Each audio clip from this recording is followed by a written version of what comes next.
4 years ago, as a kid who had just stumbled into high school and didn't really know a lot about himself, I came across Mob Psycho 100. This show that was a diamond in the rough of seasonal, burning hot trash. I discovered this show right before season 2 started to air and binged it and watched the rest weekly. So safe to say I have been a longtime fan of this series, and I am incredibly both fulfilled and sad to see its ending. I don't know what I can say that hasn't been said already. Mob Psycho 100 is perfect. I'm sure you've seen a swarm of other videos about this since its ending a couple weeks ago. So I'm gonna just do what only I can and share my experience with it and how it affected me and why I love it so much. This is my love letter to Mob, and a barely scripted mess at that. If you haven't watched Mob yet, I'm going to do my best to explain why you should, because you are missing out hard. I'll get to more spoiler stuff based later for those that have seen it, but for those that have not, let me tell you why Mob is fantastic. Mob Psycho, more than anything, is a character-focused story. The characters are all so phenomenal to a point where it is hard for me to say who my favorite is, whether it be Mob, Reagan, Ritsu, or Teru even. This show is about Mob, or Shigeo Kageyama, who is a middle schooler who honestly just has trouble expressing himself.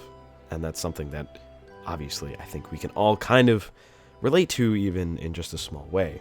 So just right off the bat, you really love this kid because he just has issues expressing himself. He's also one of the strongest psychics ever, but he doesn't really like to use his powers because he doesn't want them to make him seem special or different than anybody.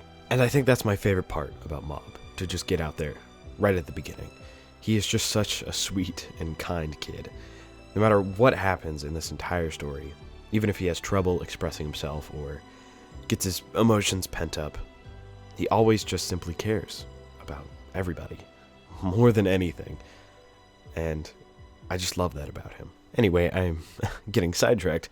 The story is about him and just kind of his everyday life, being a student to the world-famous Reagan and his spirits and such consultation business where he exercise curses and the likes and stuff. Just, look at this man. Everybody loves Reagan. And sometimes Mob gets a little upset, and that's what the 100 comes from, where his emotions get a little too out of hand, and he begins to let go of his powers, and his emotions take over, and he becomes just absolutely insanely strong.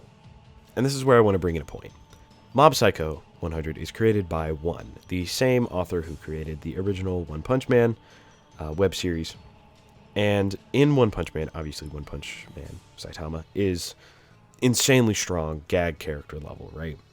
And I think it's really interesting to compare how Mob is also that insanely strong comic relief kind of character and compare how they're used in their own stories. If you're thinking it's like that, where Saitama is just the strongest and it's kind of just waiting for him to get there to solve the problem, it's not like that at all, really, because Mob doesn't like to use his powers. It's more of, you're kind of rooting for him not to, in a way, almost, because obviously you're excited to see him get, lose his cool or whatever, but you also get that he doesn't want to do that he doesn't really like his powers. So it kind of brings this weird sadness to the fights when he's fighting or when he's losing his cool, where usually you just be purely hype, but it adds a level of complexity to him, and that I haven't seen a lot of people talk about, and that I love about him, that he just doesn't like to fight. But obviously, if you have watched it, it does lead to a lot of great moments later at multiple points. But anyway, if you're not sold yet on the basic premise, that's fine. But as you probably could have seen so far, the animation is just absolutely gorgeous and one of my favorite looking shows just in general. I just love the style. I love how like perfectly crafted almost every single shot is. And this entire series, up and down, is basically a love letter. Now, without getting into really any spoilers, for now at least, I want to talk about Season 2, Episode 5. Ever since I first saw this episode, it has not left my mind. Basically, Mob gets stuck in this mind realm thing. And it's not a good world. It's where things kind of went bad. And the whole episode is just drawn in such a beautiful and particular way that just seems off. And obviously the aspect ratio is different. Everything's slightly different. But the whole episode, you kind of lead into this for the first like quarter, third, whatever. And you're really like getting into it and you're like, this is very strange.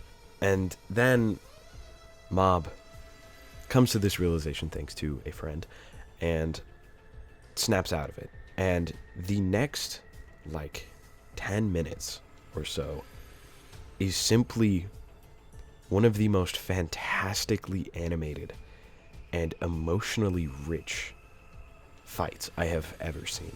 And that's my point here. That the fights are always awesome.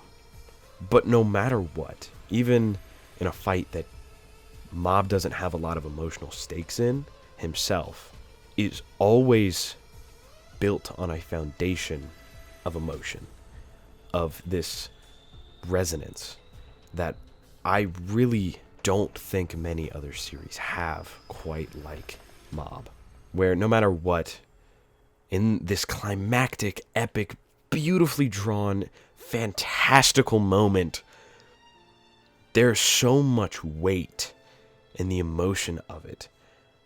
It's honestly indescribable, and I feel like that alone is why you just have to watch Mob if you haven't already.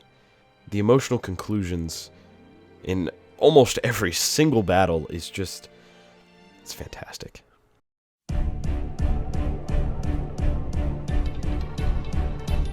Now we're going to get into the good stuff, the final season.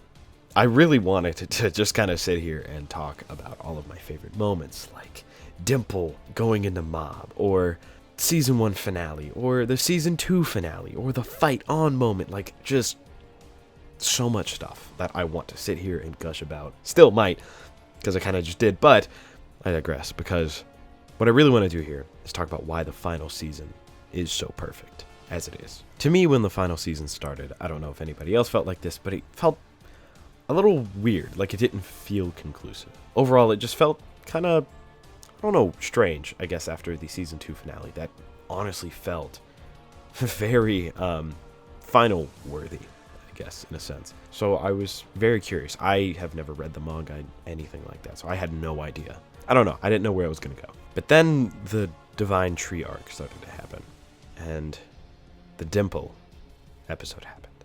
And that episode with Dimple's farewell genuinely was one of the most fantastic episodes of an anime I've ever seen. It was stunning, gorgeous from top to bottom.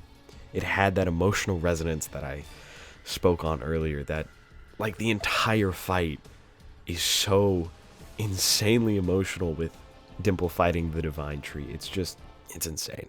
Obviously the fight leading up with Mob versus Dimple was fantastic as well, but specifically the ending, you know what I mean. It was just so fantastic. And the moment where Dimple sends Mob away and he looks back and he doesn't really see what's actually happening, and just, God, it's so perfect. And it was at that moment that I realized that this season was the best so far. That episode blew Season 2, Episode 5 out of the water for me somehow, which I didn't even know was possible, but it did. It was just so emotionally complete for Dimple's character. It was fantastic. And I think, personally, the entirety of the final season was so good to wrap every single character up in such a beautiful way. The first 3 or 4 episodes were, build up, had to kind of set the stage. But the Divine Tree, the UFOs, everything was just so perfectly wrapped up into a nice little bow for everybody. Now, let me speak on the UFO episodes, because Holy shit. Honestly, I don't know what I could say. It's just beautiful in terms of animation. It is just simply beautiful. I love all of those nerdy telepathy club kids, but it's so good in how concrete it ends all these characters on. All these side characters that didn't really need it, they still got emotional conclusions. It's insane. Like, this kid we'd never even really met before came in, got a character, and then got it concluded, all within that, like, 2 episodes, in a very satisfying and wonderful way. And that is why I love this show so fucking much. I just love it. But, obviously, we gotta talk about the Mob episodes. The thing I loved most about this strand of episodes is how, yes, it was leading up to Mob's conclusion, Shigio's ending. Of course, his main character's final arc, whatever. But it so effortlessly also concludes Teru and Ritsu's arcs, and these other random people, and of course, this guy. Fucking love this guy. And of course, Reagan. But we'll get there. But it's just so... I love how seamless it does it, how seamlessly it wraps all of these things up. I love these main 4 so much. And Teru's ending was just fantastic to me. I fell in love with him as soon as he came back towards the end of the first season. I just loved his attitude.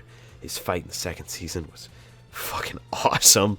I love this kid so much. And I loved his ending with accepting his role as a rival, and how it wrapped up his character perfectly. Instead of fully focusing on the fight, he did what he could to save the people around him, because Mob rubbed off on him.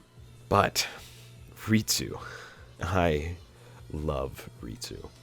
See, I personally am the younger brother, so I resonate a lot with Ritsu, and basically his kind of whole attitude towards Mob, and that moment where he's pushing to Mob, trying to get him to stop, and the counter starts going up, and you're like, oh shit, what is that? I didn't know what was happening. I thought it was Mob gonna blow past ? I don't even know. But then you get the Ritsu 100% shot, and I have not gotten out of my chair and screamed like I did for that moment since the end of Demon Slayer Season 2, which, trust me, I screamed a lot for both of them. Again, that emotional resonance. It is so fantastic. I loved the conclusion of his character, and he didn't even win. He didn't really push, but the fact that he understood what he needed and wanted to do truly with his powers, it was so good, and I just loved it. Now, finally, of course, Reagan. I fucking love Reagan as a character. Everybody does. He's just a phenomenal character, and his run-up moment was so cool, and again, emotional resonance mixed with the coolness makes it that much better. The original opening started playing. Everything was right. They knew everything they were doing when they did that. And he made his way. And the conclusion of his arc, admitting everything to Mob and accepting himself and his flaws, despite the fact that they are inherently flaws. They're not good things about him. I love that message.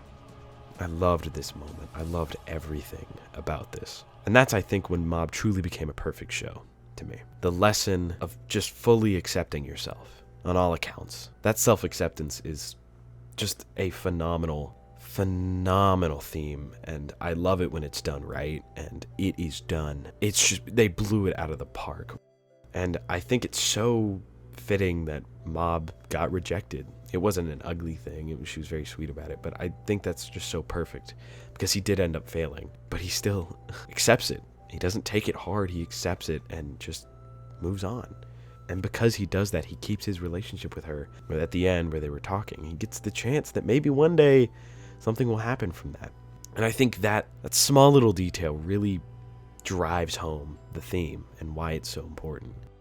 Because I myself, lately, over the past couple months, have really been pushing myself to accept everything about myself, my flaws, the things I don't like. And it really has done wonders for me. And seeing it put to a screen, seeing it done with in just such a perfect way, with such a perfect series, it got me. Mob Psycho is such an important show to me that I'm scared of not making this video good enough. I'm scared that I don't encapsulate how important it is to me or how good it is with this video. But I hope, even if just a little bit, you understand why I love it so much. Of course, I feel like you do because you're probably watching this because you like it yourself so much. But I hope I added even just a little bit of my own experience and my own point of view on this show, and I hope I brought a little bit extra for you to think about or to appreciate it even more. And if I didn't, well, that's fine too, because either way, I was gonna make this video nonetheless. And even if nobody watched this, I would still make it because that's how much I love this show. Anyway, I know it's a little strange that I have another video coming out already, but don't get used to that. I just wanted to talk about this show a lot. Well, everybody, thank you so much for watching. Thank you for joining me on this journey, and I can't wait to see what the next one is.